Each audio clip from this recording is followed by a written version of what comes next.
Depois do voto vista do ministro Gilmar Mendes, o ministro Marco Aurélio pediu vista do processo, o terceiro pedido de vista do julgamento. Já informo que refletirei principalmente sobre um bem que acredito em uma sociedade democrática de envergadura maior, que é a liberdade de expressão, sem desconsiderar, evidentemente, os parâmetros do próprio habeas corpus. O recém-chegado na Suprema Corte, ministro Carlos Aires Brito, resolveu antecipar o voto. Para ele, mesmo com o conteúdo antissemita, a publicação de livros representa a liberdade de expressão. Publicar um livro é um direito que exprime a liberdade de pensamento. Está no plano da reflexão, não no plano da ação. Não está no plano da conduta. Portanto, não significa prática. Escrever um livro está nos domínios da, digamos, vida pensada, não propriamente da vida vivida. A vida vivida diz com a prática, a vida pensada diz com a edição do livro em si. Assim pensando, eu estou tentando conciliar os dois princípios, o da vedação do preconceito e o princípio da liberdade de pensamento. Eu também, como todos aqui, certamente, e o eminente ministro Marco Aurélio acabou de dizer, eu prezo muito o princípio da liberdade de pensamento. Me lembro de que, quando era adolescente, 18, 19 anos, fiz um poema que começa dizendo assim: a liberdade de expressão é a maior expressão da liberdade. Então, eu me inclinaria, na discussão desse caso, por uma interpretação mais generosa do princípio da liberdade de pensamento. Entretanto, entendo o seguinte, que exprimir o pensamento é uma coisa, e a pretexto de exprimir o pensamento, induzir, incitar, convocar certas práticas racistas, isso já é outra coisa. Mesmo com o pedido de vista que já tinha sido anunciado pelo ministro Marco Aurélio, além de Carlos Aires Brito, outros ministros também resolveram antecipar o voto. A ministra Ellen Grace confirmou a condenação do editor de livros e, durante o voto, citou casos de preconceito contra os judeus. Refiro-me ao episódio em que um locador judeu, após ser chamado por diversas vezes de alemão porco, e o ministro Gilmar Mendes, que residiu na Alemanha, sabe o quanto pode ser ofensiva essa expressão. Assim chamado por um dos seus inquilinos, notificou e requereu o despejo. Pois bem, senhor presidente, o Tribunal Central de Pequenas Causas de Berlim rejeitou este caso, mediante a espantosa fundamentação de que, e a referência é literal da decisão do tribunal, aspas, apesar de sua cidadania alemã, o requerente não se enquadra na categoria de pessoas popularmente referida pela palavra alemão, e logo não teria por que ofender-se ao ser assim apostrofado. Depois, mais tarde, quando um orador nazista, Bernhard Fischer, afirmou em reunião pública que o chefe de polícia era um judeu bastardo, foi absolvido pelo Tribunal Distrital de Neuruppin, porque não se podia, aspas, reconhecer na afirmação de que alguém tivesse ascendência ilegítima judaica nenhuma expressão de desprezo. Por essas razões, senhor presidente, que agrego as muito melhor formuladas pelos colegas, é impossível, assim me parece, admitir-se a argumentação segundo a qual, se não há raças, não é possível o delito de racismo. Eu diria que é possível retirar, portanto, da própria Constituição, e diria uma linguagem absolutamente tradicional da interpretação, que seria, vamos dizer, algo aproximado de uma interpretação teleológica, que o conceito de racismo, a meu ver, deve ser obtido no confronto da norma e da gravidade da norma com os bens e os valores jurídicos protegidos por esta mesma norma. Não me parece que o que a Constituição quis preservar com esta norma foi exatamente a proteção de grupos humanos diferenciáveis do ponto de vista étnico, do ponto de vista religioso, enfim, de outras qualificações suscetíveis de torná-los objeto desta perversão moral que é a discriminação, que põe em risco os fundamentos de uma sociedade livre. Na mesma sessão, em junho de 2003, além dos ministros César Peluso e Ellen Grace, todos os outros que votaram entenderam que o conteúdo antissemita publicado pelo editor de livros é uma conduta vedada pela Constituição Federal. E a questão, portanto, senhor presidente, é esta. As opiniões que pretendem produzir o ódio racial contra judeus, contra negros, contra homossexuais, devem ou não serem tratadas de forma diferente daquelas opiniões que causam ordinariamente a ofensa com a raiva. Por óbvio, o ódio racial causa lesão ao objetivo de uma política de igualdade, que é uma política democrática. E a igualdade, portanto, é pré-condição para a democracia e o objetivo da liberdade de opinião.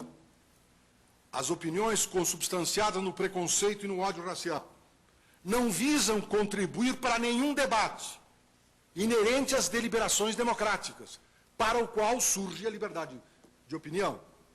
Não visam contribuir para nenhuma deliberação.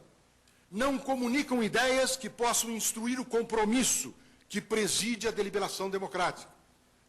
Os crimes de ódio não têm a intenção de transmitir ou receber comunicação alguma para qualquer tipo de deliberação. O objetivo seguramente é outro. Não está na base do compromisso do deliberar democrático. O objetivo é outro. Querem, isto sim, impor condutas anti-igualitárias, de extermínio, de ódio e de linchamento. Eu, convictamente entendendo que este tribunal está exatamente no exercício de saber do que se trata e contextualiza a liberdade de opinião para que ela não seja o apanágio de qualquer desgraça que o futuro possa trazer no retorno de bandeiras que o século XX desonrou. Vale relembrar o que disse com exemplar propriedade o eminente ministro Celso de Mello no voto que proferiu.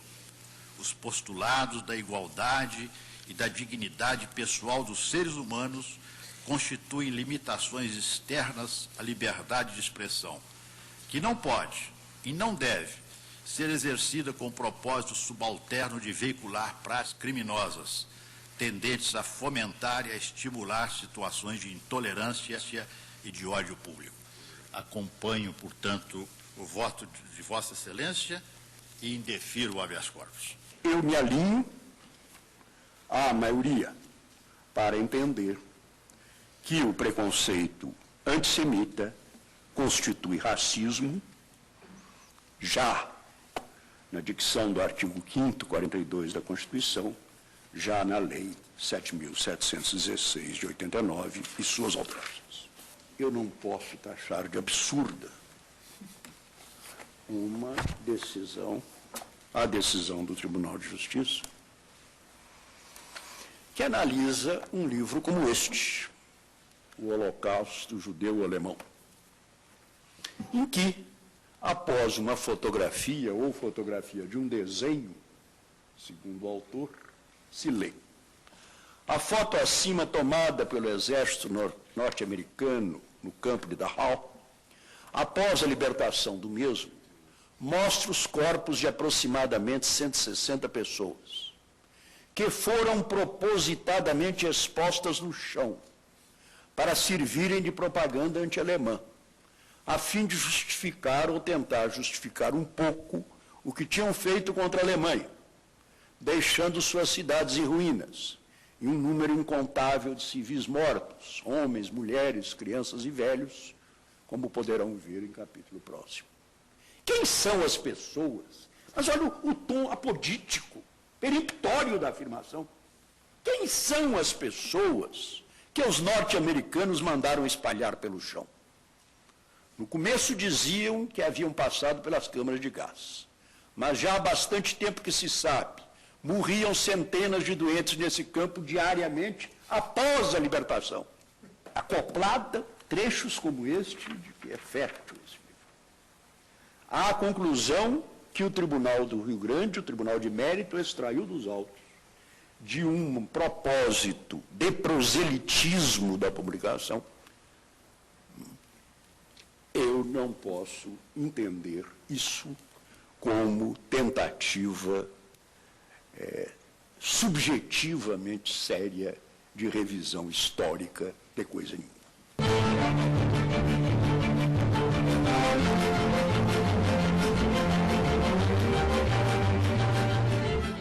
Em setembro de 2003, na última sessão em que o plenário analisou o processo, o ministro Marco Aurélio votou pela concessão do habeas corpus em favor do editor de livros. Ele afirmou que a Constituição Federal não se referiu ao povo judeu, mas ao preconceito contra os negros, ao tratar da prática do crime de racismo. Que a hipótese deste habeas fosse uma manifestação jocosa, cuja intenção objetivasse apenas agredir o povo judeu, a glosa poderia ocorrer, sem, no entanto, se proclamar o cometimento do crime de racismo. Mas já que o livro do paciente procurou realizar a revisão histórica dos fatos, deve-se proteger a liberdade de manifestação do pensamento. O sofrimento que o povo judeu vivenciou nos campos de concentração, as humilhações de terem sido segregados, a quantidade de vítimas fulminadas, de valores desperdiçados em nome da fúria assassina de Hitler e de uma pretensão de superioridade descabida, são fatos inegáveis e que jamais serão esquecidos pela humanidade. Mas não são os campos de extermínio que estão em julgamento neste habeas. Nem mesmo a doutrina nazista ou o pensamento da supremacia da raça iraniana. O que está em jogo é a possibilidade de o paciente manifestar o ponto de vista próprio e alheio, por meio de livro, ainda que de forma não condizente com o pensamento que se espera do homem médio, da sociedade diante de fatos elucidados. Por maioria de 7-3, o plenário negou o recurso, vencidos os ministros Moreira Alves, Marco Aurélio e Carlos Aires Brito. No próximo bloco, você acompanha a repercussão da mais alta corte do país, que manteve a condenação pelo crime de racismo a práticas discriminatórias. O Grande Julgamentos do STF apresenta hoje a decisão de 2003, onde, por maioria de votos, o plenário do Supremo decidiu manter a condenação pelo crime de racismo a um editor de livros que publicou obras com ideias antissemitas.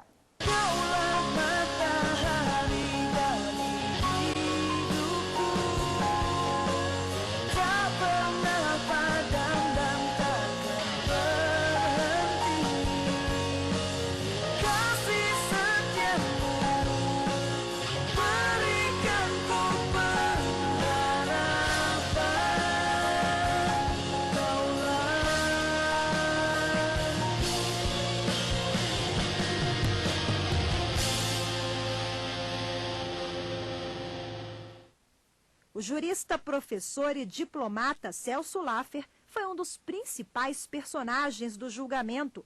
Ele preparou um parecer favorável à condenação do editor de livros com base no crime de racismo.